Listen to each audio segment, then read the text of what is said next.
Welcome. I'm a member of the Worship Committee of First Unitarian Church of Alton. At this time, we're facilitating these online services until we can safely gather again in Alton. My name is Peg Flack, and Paula Moore will be joining us in creating this service for you today on Sunday, October 25th, 2020. We strive to be a beacon of liberal religion for the Metro East, Missouri, and Illinois areas, as well as a refuge to all who seek a welcoming community, no matter your gender expression or religious beliefs. A special welcome to you if you're exploring our fellowship today. We hope that you'll find something in this service that lifts you up or challenges you in ways that lead you to spiritual reflection and personal growth. Here we seek to offer a loving message that provides wholeness in a broken world. We are Unitarian Universalists. We begin this worship with a prelude. DONA, NOBIS, PACEM, PACEM. DONA, NOBIS, PACEM. DONA,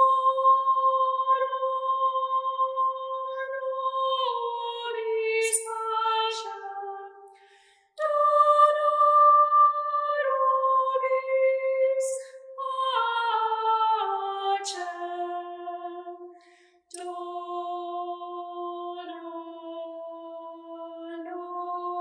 NOBIS, PACEM.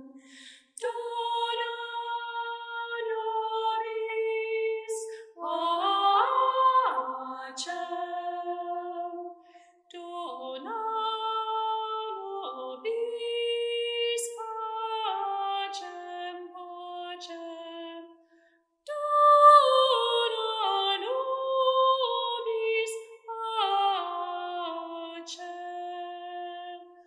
DONA, NOBIS, PACEM, PACEM. DONA, NOBIS, PACEM. DONA, NOBIS, PACEM, PACEM. DONA, NOBIS, PACEM.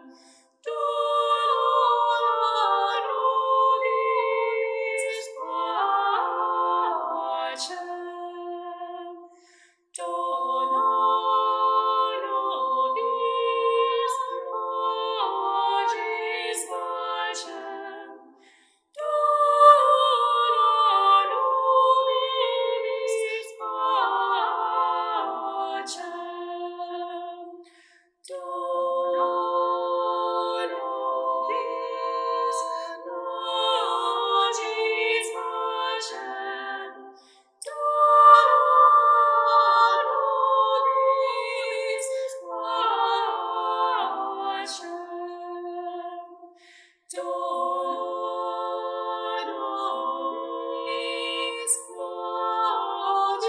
PACEM, PACEM. DONA, NOBIS, PACEM.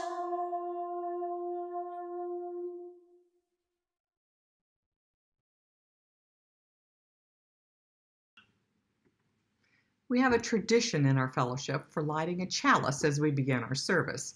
Well, today I'm deviating a tad to incorporate a candle that I've been burning, my RBG candle.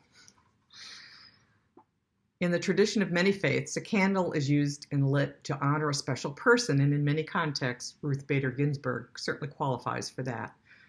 On this candle, it reads, "The Notorious and Glorious RBG, Our Lady of Oh So Many Things." I invite you to also light a special candle that has special significance to you as we begin our service with these words. We gather this hour as people of faith, with joys and sorrows, gifts and needs. We light this beacon of hope in celebration of the life we share together. Our opening reading is by Pema Chodron. If we find ourselves unworkable and give up on ourselves, then we'll find others unworkable and give up on them. What we hate in ourselves, we'll hate in others. To the degree that we have compassion for ourselves, we will also have compassion for others. Having compassion starts and ends with having compassion for all those unwanted parts of ourselves, all those imperfections that we don't even want to look at. Compassion isn't some kind of self-improvement project or ideal that we're trying to live up to.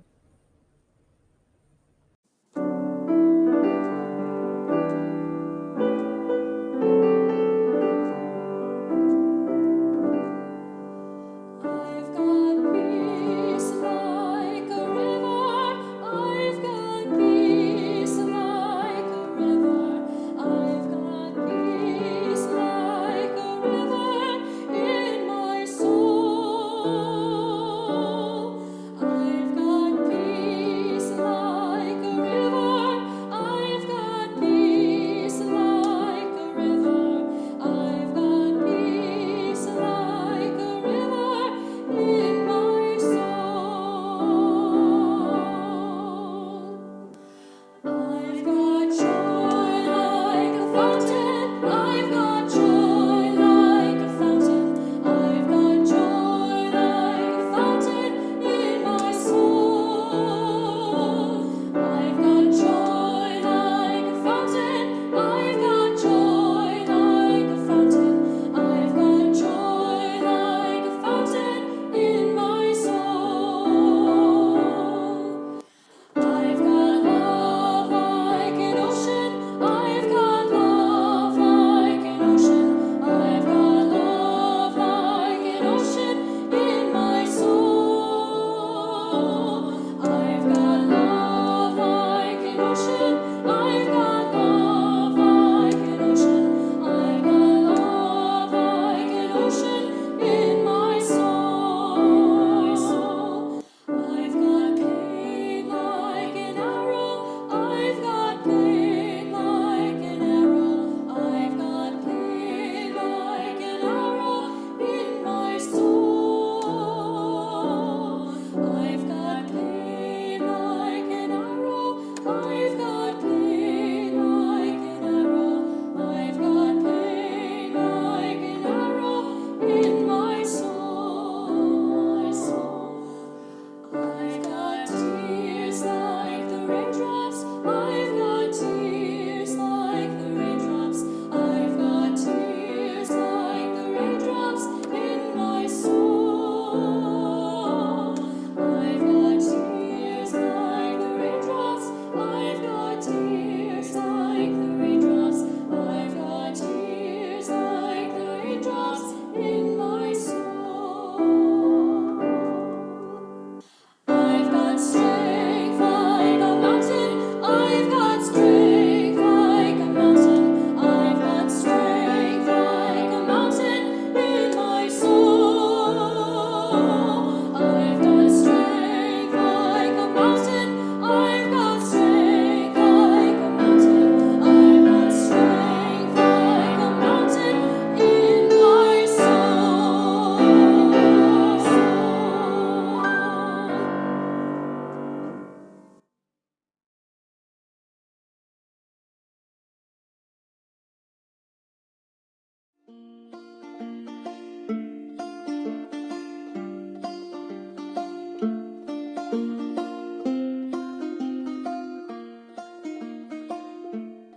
What are emotions and how do they work?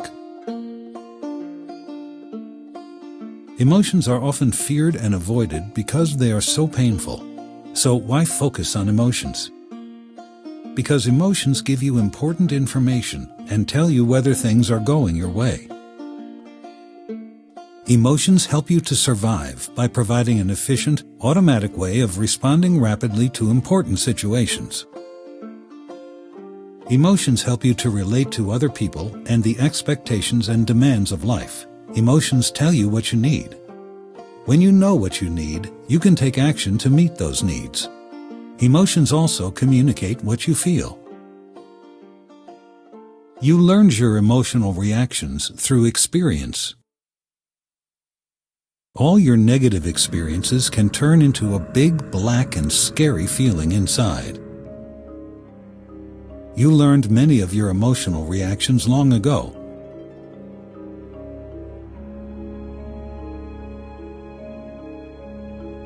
Your black shadow will therefore sometimes resemble a person who hurt you in the past.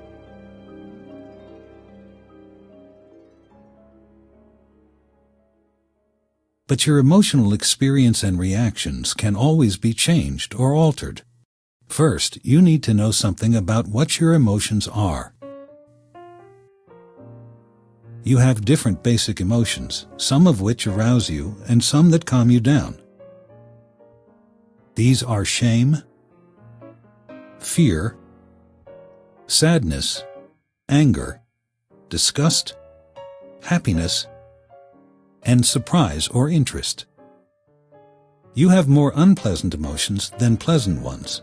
That means you often suffer quite a lot, but that's because the unpleasant emotions help you survive. Feelings also tend to be more unpleasant if you fight them. If you allow them to be there, they become less unpleasant. You can experience and express many different feelings, like feeling hopeless, irritated, anxious, excited, lonely, embarrassed, suspicious, content, and so on. These feelings all arise from your basic emotions.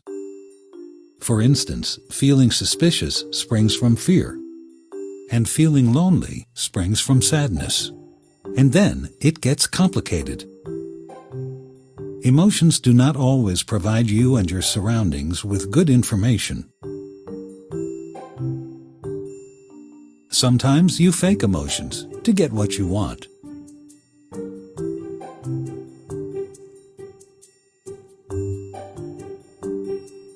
At other times, you cover up your real emotions with other emotions. If you act like this, when you really feel like this, and your need is compassion and comfort, you will instead drive people away.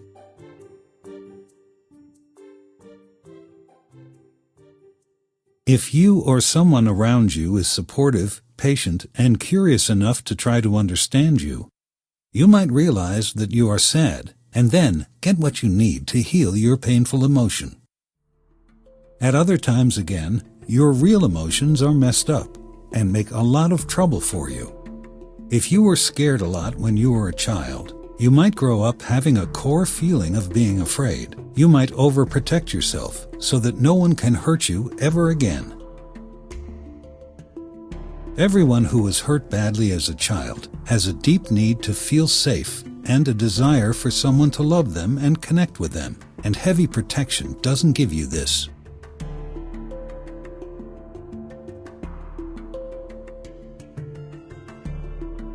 You can tell or show someone you trust that you are afraid. You can welcome the feeling of being afraid and listen to it, instead of ignoring it and covering it up. And the fear will then become more manageable.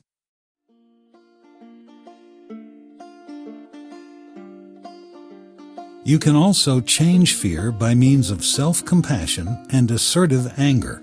You can stand up for yourself without driving people away. You can handle criticism, even if it hurts. You can take the chance and let people in, even if you're afraid of getting hurt again. You feel and function better when you're aware of and deal with your real emotions, even if they're painful. Your real emotions help you to get what you really need, both from yourself and others. You feel and function better when your real emotions are fresh and new, instead of stuck old feelings. You can trust your emotions if doing so gives you what you need. Stuck and misguiding emotions can change if you learn to attend to your emotions, are curious and patient with your own emotions, Talk about and show your real emotions. Learn to accept having different emotions. And change emotions with emotions. And all of this is easier to do with the empathy and support of another person.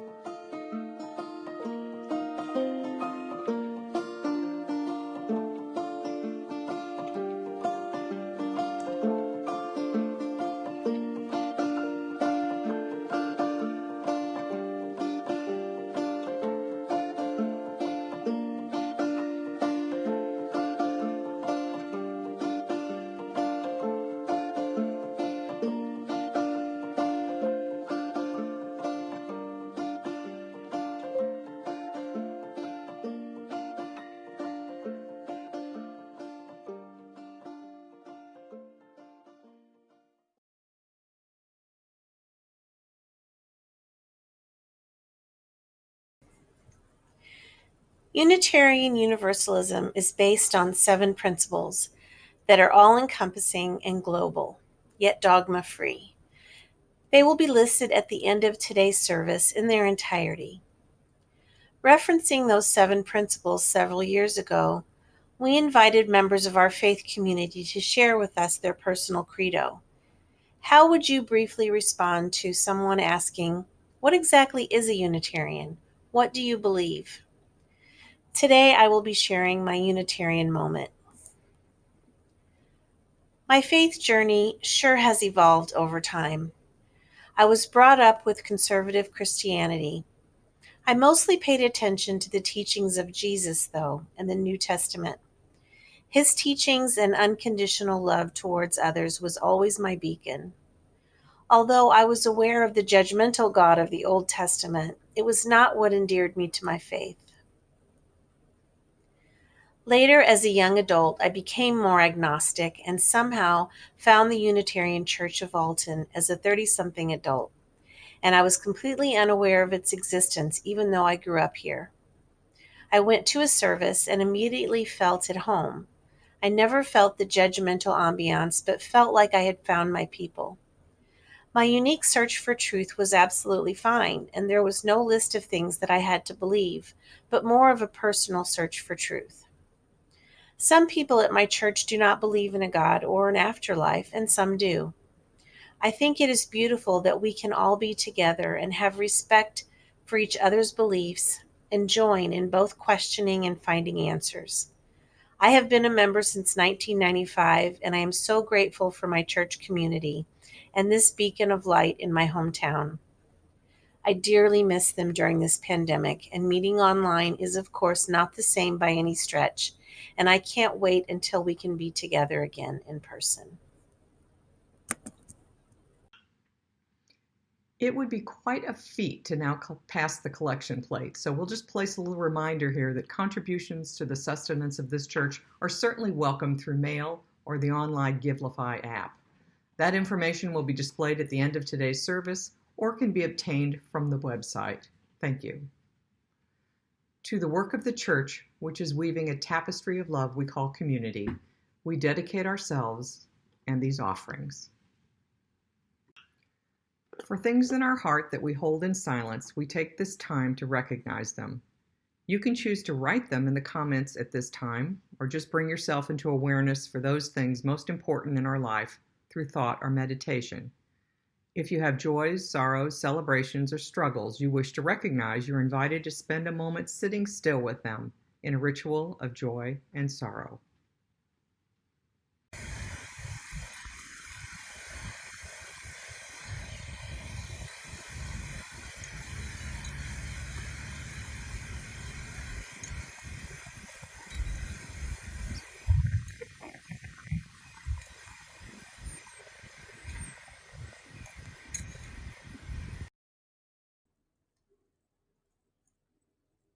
I'd like to invite you to close your eyes for this meditation. Make sure you're comfortable in your chair, feet on the floor. Take a nice deep breath in through the nose and out through the mouth. Nice and slow exhale. One more breath. Deep belly breath and out through the mouth, nice and slow.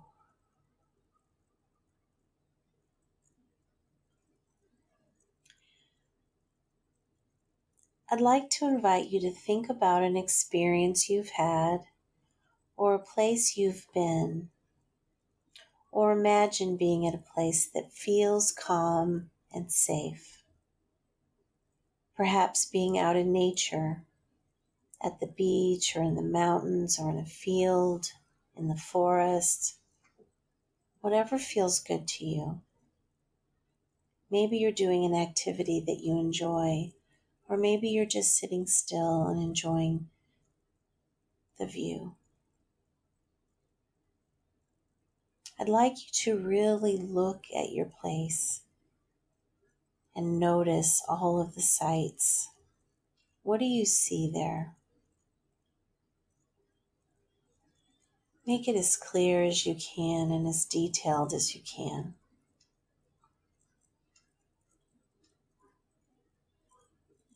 Keep breathing and nice and slow.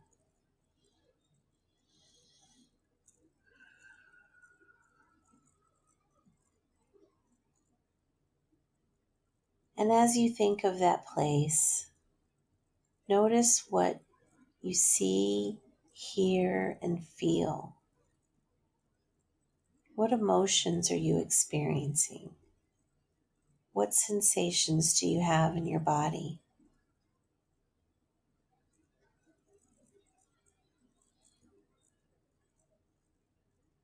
Focus on the sights and the sounds and the smells and all of the sensations. Notice what emotions you're feeling. Just continue to deepen that experience. Keep breathing.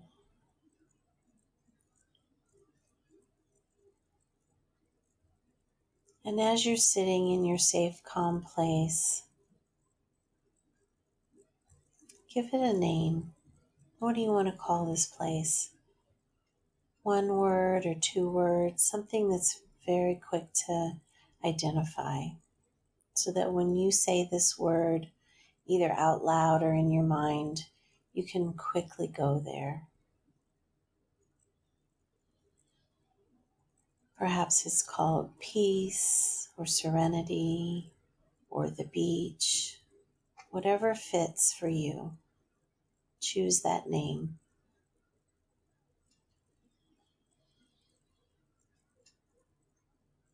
And after you have your name of your safe, calm place, I'd like you to take your hands and put them next to your knees and tap slowly. Right, left, right, left, right, left. Keep breathing nice and slow.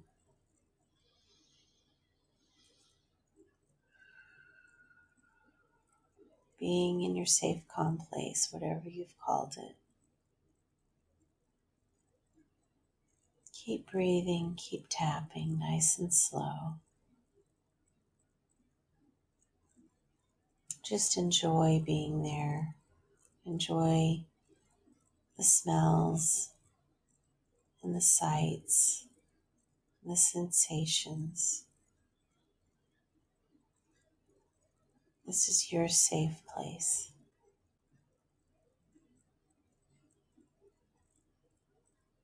Keep tapping. Right, left, right, left, right, left.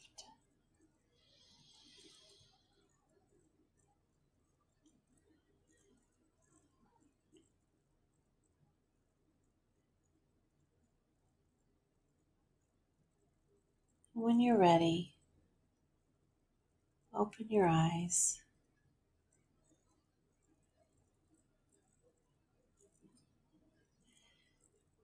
This is a skill that you can use when you need to calm down, when you need to wind down before sleep. Some people use it at the beginning of their day also to help kind of set the tone. And use it however works best for you. I do encourage you to practice it though, and say the name of your place out loud so that it comes to mind more quickly. And the more you do it, the easier it'll be to go there when you need to.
Most of us have flown on an airplane and have heard the safety guidelines recited prior to takeoff from the flight attendant.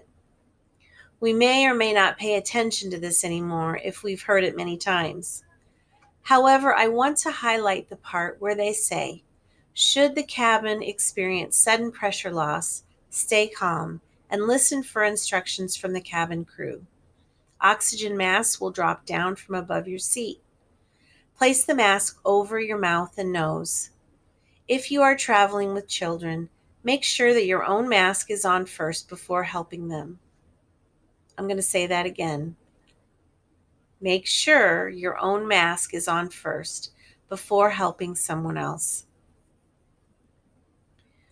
Why talk about self-care in a church sermon? Well, to me, spirituality is about both internal work and external works. We have an inside and an outside life.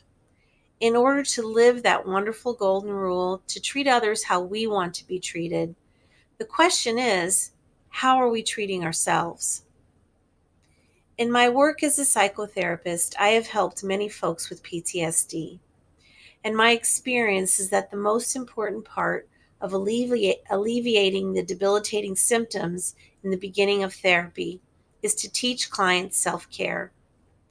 and to help them make it a regular practice. For people with extreme trauma and little ability to function, self-care as well as psychoeducation for their particular issue are the main first bridges to feeling better and becoming functional again.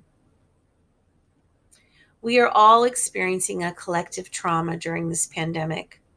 Although this is not causing PTSD for most people, it is creating high levels of stress, brain fog, fatigue, low functionality with life in general, and struggles on a large scale that many of us have not experienced in our lifetimes. And guess what? We are all connected. Our energies feed off of other people's energies. I have not only witnessed miracles happen with my clients since implementing something called radical self-care, but I have experienced it personally. When I am dysregulated emotionally in any way, I quickly go to self-care because I know that it is the only way for me to get back to feeling better and doing the things that I need to do. I find this especially true as I age. It is also important that we learn self-sustaining skills. We may not be in a relationship right now or have a partner or family or friends nearby to help us during tough emotional times. I am a big believer in practicality. Having skills to grab onto when life is overwhelming, or conversely, when we are checked out, can make a world of difference. I will get to some of those skills later. But first, I want to invite you to a way of being, an umbrella that all of what follow fits under, and that is continually being in a state of self-forgiveness. It all starts here. Regular check-ins with ourselves, asking, what do I need right now, are not just a good idea, but an imperative as we navigate months and months of social distancing, interrupted routines, stressful work situations, and family life.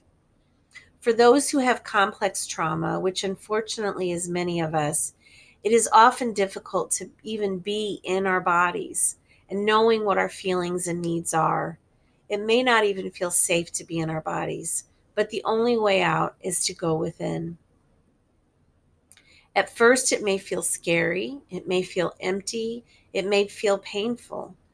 But if our minds and our hearts can count on us to be in our own corners, so to speak, if we can lower the volume on that critical voice or even start to lower it, and instead start to speak kindly to ourselves and literally ask, my dear, what do you need right now?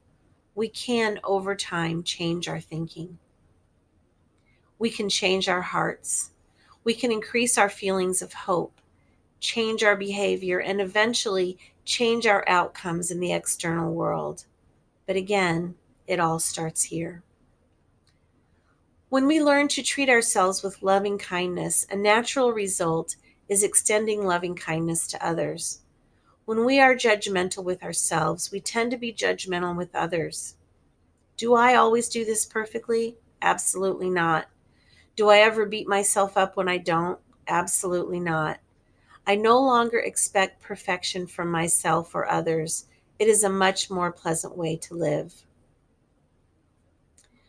So now to the practical part of this message that I promised earlier. I want to introduce you to the acronym HALT, HALTT. Originally it was HALT with only one T, but I added another. It's a reminder to stop and take care of you. When you are not feeling well, learn to quickly halt. Ask yourself, am I hungry? Am I angry? Am I lonely? Am I tired? Am I thirsty? 2 of these are emotions and 3 are physical needs, very basic needs. Just this act alone of asking ourselves the question is doing 2 things. It is honoring yourself and your needs. And secondly, it is identifying specifically what the need is. The answers of how to take care of yourself are usually clear once you discover what the need is. Living during a pandemic is traumatic, and we may not as easily know what to do or how to deal with what is happening and the feelings that result from it. This is a concrete example that has worked well for me and for others. Play around with it. Add other letters and states of experience if you like. Do what works for you. It's a starting place. Give yourself permission to not push through all the time, but to halt and take care of you. It may sound selfish, but when you're okay, you can give and be there for others. You cannot get water from an empty well. Fill yourself up first and then go out into the world. I especially want to encourage parents to, of course, do this with themselves, but extend it to your children. This is extremely hard on children right now. Many may be acting out and struggling extremely. It just is so hard, so very hard for kids right now. So any way that you can help them learn how to do this for themselves, help them identify their feelings, help them have a vocabulary for their feelings so that they can learn about their internal life and learn how to become self-sustaining. It's one of the best things you can do for your kids. It's much more important than getting a good grade or passing a test. This is a skill that they will have throughout their life. So, as I finish up, I just want to send you a safe hug. I'm giving you a hug until we meet again. I love you all. My number is in the church directory should any of you need to vent, to talk, to be reminded of your wonderfulness, and that self-care is not just a nice idea, but an imperative for surviving daily life during this pandemic and beyond. You are enough and absolutely always will be. Thank you.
Our second reading is from our hymnal, number 468.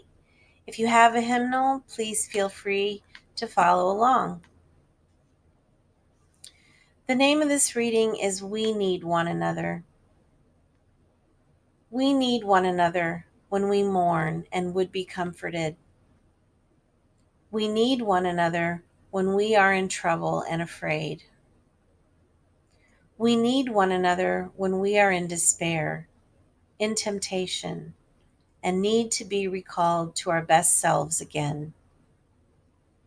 We need one another when we would accomplish the same great purpose and cannot do it alone. We need one another in the hour of success, when we look for someone to share our triumphs. We need one another in the hour of defeat, when, with encouragement, we might endure and stand again. We need one another when we come to die and would have gentle hands prepare us for the journey. All of our lives, we are in need, and others are in need of us. The author of this is George E. Odell. In the words of Monty Python, and now for something completely different. When I used to travel more than I do now, I would always try to visit the UU churches in those areas. And one of my favorites is Austin, Texas, with Reverend Meg Barnhouse. So I hope you'll join me next Sunday on November 1st as we join in the online service for the First Unitarian Universalist Church of Austin. The link to the service will both be in our Facebook UU Friends page and the online church newsletter, or you can just Google the name of the Austin Church and click on the Facebook link. The time for this service will push back a bit as their service goes online at 10:45 a.m. So please make a note, and you won't have to pack your bags. Next Sunday, 10:45, UU field trip to Texas. Our service is now concluded. These are the words usually spoken in unison as we extinguish the chalice. We extinguish this flame, but not the light of truth, the warmth of community, or the fire of commitment. These we carry in our hearts until we're together again. Blessed be.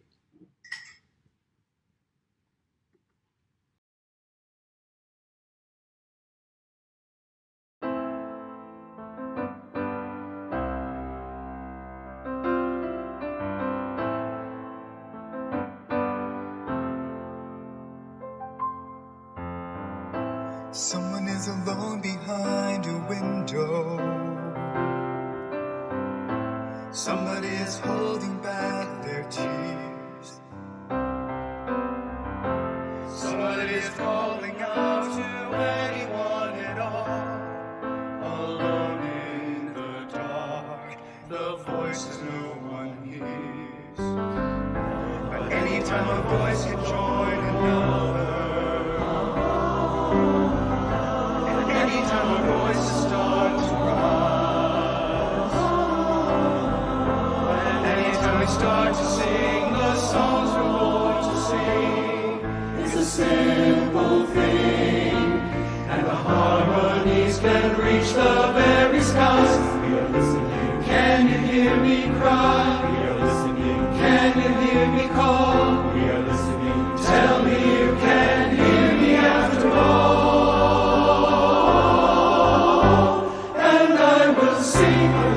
As a way of forgiving, sing.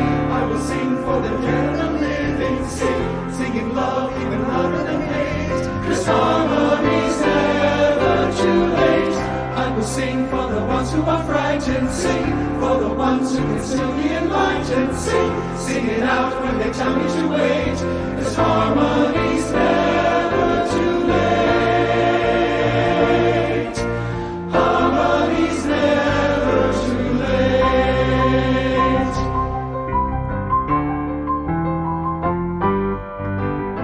And anyone who feels they've been forgotten, and anyone who's shaken to the core, and anyone who's broken like a bird without a wing, only tries to sing, and our harmonies will ring forevermore. We are listening. Can you hear me cry? We are listening. Can you hear me call? We are listening. Tell me you can hear me after all. And I will sing as a way of forgiving, sing. I will sing for the dead and the living, singing love even louder than hate. 'Cause harmony's never too late. I will sing for the ones who are frightened, sing for the ones who can still be enlightened, sing it out when they tell me to wait. 'Cause harmony's never too late. In the silence of your heart, don't be scared to let the music start. And we will sing as a way of forgiving, sing. We will sing for the dead and the living, singing love even louder than hate. 'Cause harmony's never too late. the ones who are frightened. Sing for the ones who can still be enlightened. Sing it out when they tell me to wait, 'cause harmony's there.